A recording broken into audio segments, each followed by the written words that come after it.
So let's do asymptotes.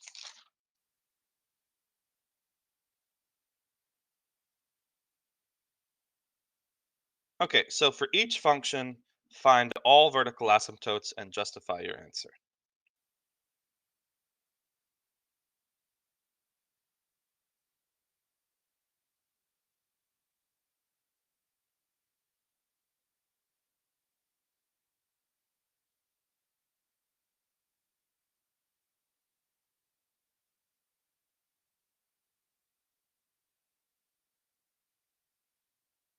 So we're going to have 4 separate functions.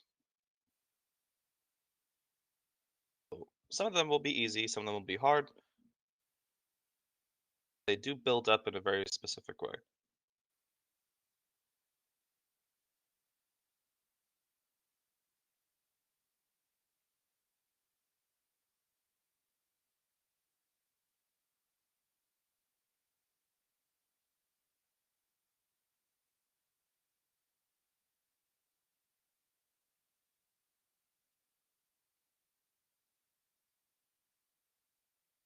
Right.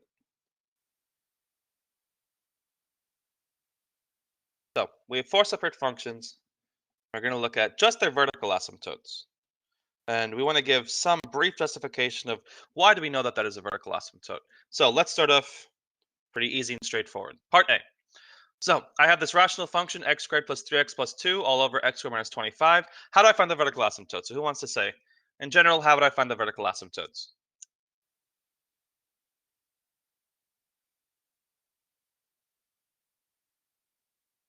Set denominator equal to 0, set denominator to 0, denominator equals 0. Good. So it looks like a few people, right, we all know the general rule is you want to have infinity in the denominator, 0 in the denominator, so that you would get an infinite limit if you were to calculate the limit. So you want denominator equal to 0. Okay, so put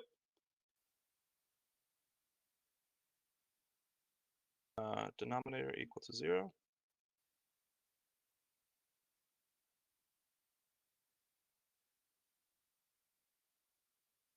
So we get here x squared minus 25 equals 0. So that obviously gives us x equals -5 or x equals 5. Now, what is the other condition for a vertical asymptote? Or is denominator equals 0 sufficient? It's clearly necessary, right? You definitely need the denominator to be 0, but is it sufficient? In other words, is that all I have to do? So Brendan is exactly correct. So Brendan said non-zero over 0. So that is the sufficient condition. So I want to have a non-zero number over 0 so that when I calculate the limit, I know I get an infinite limit, right? Infinite limit means vertical asymptote, right? However, if I were to actually get 0 over 0 in my limit, that does not necessarily mean a vertical asymptote. So that's why I have to make sure that I also get not only denominator equal to 0, but also numerator not equal to 0.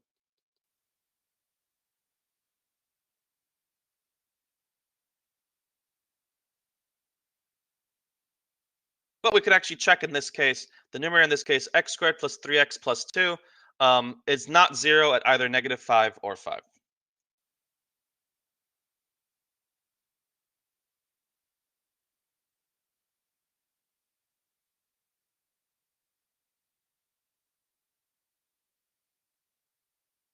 Okay, so in other words, x equals -5 and 5 genuinely do give us a non-zero number over 0, so they really do both give us vertical asymptotes.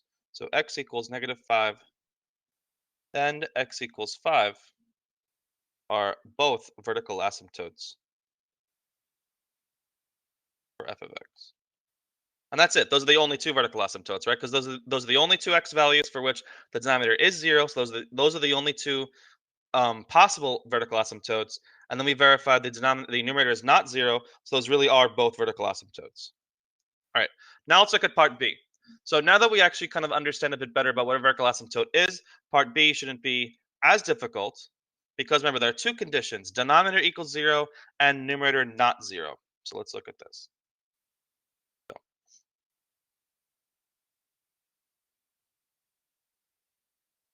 Put denominator to 0.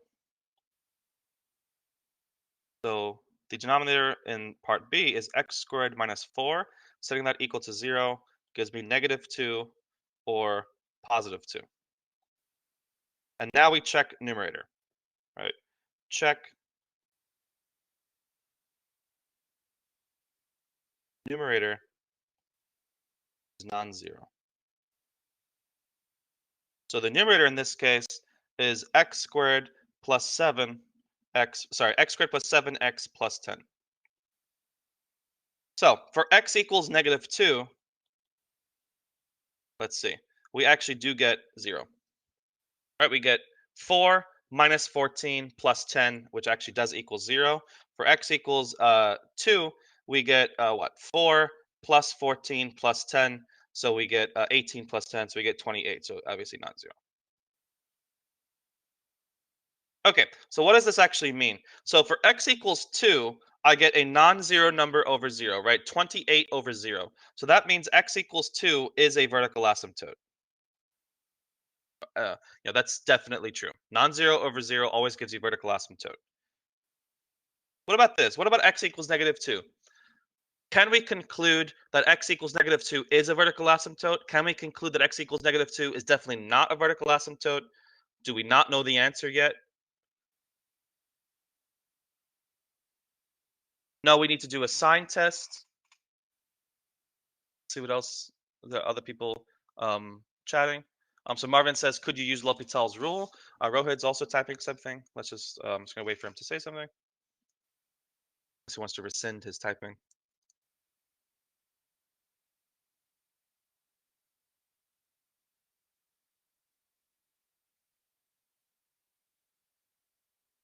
It's 0 over 0, so you could use L'Hopital's rule. Good. So the main idea is if you get 0 over 0, you don't know anything, right? Non-zero number over 0 definitely gives you a vertical asymptote, but 0 over 0 can be anything, right? And like Marvin and Rohit suggested, well, 0 over 0, I can actually use L'Hopital's rule to figure out the limit. Use L'Hopital's rule to proceed. Because remember, fundamentally, a vertical asymptote really means at that value of x, you get an infinite limit, right? It's a condition on limits. So if you get 0 over 0 for direct substitution, if you want to calculate the limit, you need to go back to L'Hopital's rule. Okay, so for x equals -2, we have, let's calculate the limit as x approaches -2 for this function.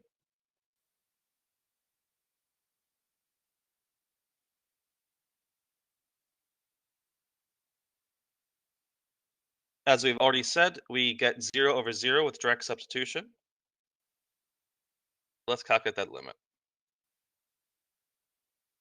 Remember, I usually put a little h above the equal sign to signify that equal sign is correct because of L'Hopital's rule. So we all know how to do L'Hopital's rule, right? We differentiate the numerator and denominator separately. So 2x plus 7 over 2x. And then I substitute x equals -2 a second time, and I get -4 plus 7 over -4. So we get here -3 over 4. Okay, so what can I conclude? The limit as x approaches -2 is -3 over 4. So what can I conclude with regards to vertical asymptotes? Is x equals -2 a vertical asymptote, yes or no? And explain why. How do you know the answer is yes or no?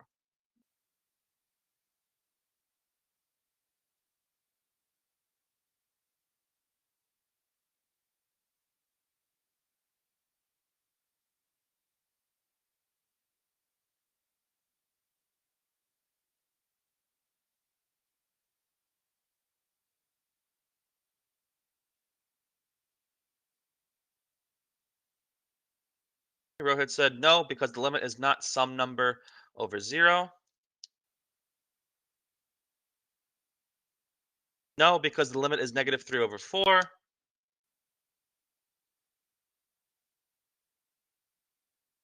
Just wait for some of the typing to die down, just so everyone kind of gets a chance to say.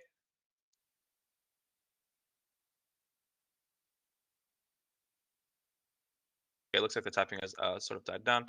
So that's exactly correct, right? If this were a vertical asymptote, what limit would I have needed? I would have needed either plus infinity or minus infinity. Then I can conclude that the limit is, or sorry, we have a vertical asymptote. So because I did not get an infinite limit, that means I do not have a vertical asymptote. right? So I'm going to write exactly that. So since this limit is not infinite,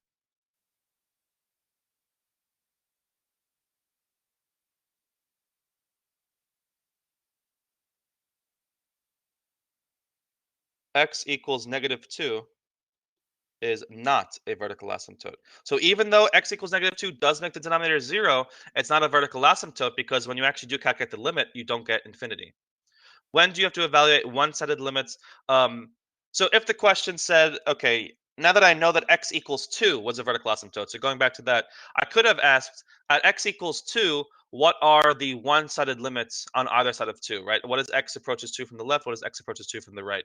But I didn't ask that. I just asked, is there a vertical asymptote? And so knowing non-zero over 0 for direct substitution, that's already enough to know there is a vertical asymptote. I didn't ask you to actually find the the one-sided limits. Is infinite the same as undefined? Not quite. 0 over 0 is undefined, right? But 0 over 0 might eventually give you a finite number if you calculate the limit, right? So infinite, so if you were to directly substitute and you get 1 over 0 or 2 over 0, then you know it's infinite. So infinity and undefined are not quite exactly the same. No, and are the limits always opposite? Because I always see infinity and negative infinity. No, the limits are not always opposite. So for instance, 1 over x squared as x approaches 0. So because 1 over x squared is always positive, that will actually approach positive infinity on both sides. So the limit is not always opposite on both sides of a vertical asymptote. You can have the same infinity on both sides. Bianca, so to get a vertical asymptote, you either need non-zero over 0 with direct substitution or infinite limits. Yes, I think that's probably the best summary I can give of that. So if you get non-zero over 0 with direct substitution, automatically a vertical asymptote. If you get 0 over 0 with direct substitution, but you still get an infinite limit, yes, vertical asymptote. I think that's the best summary.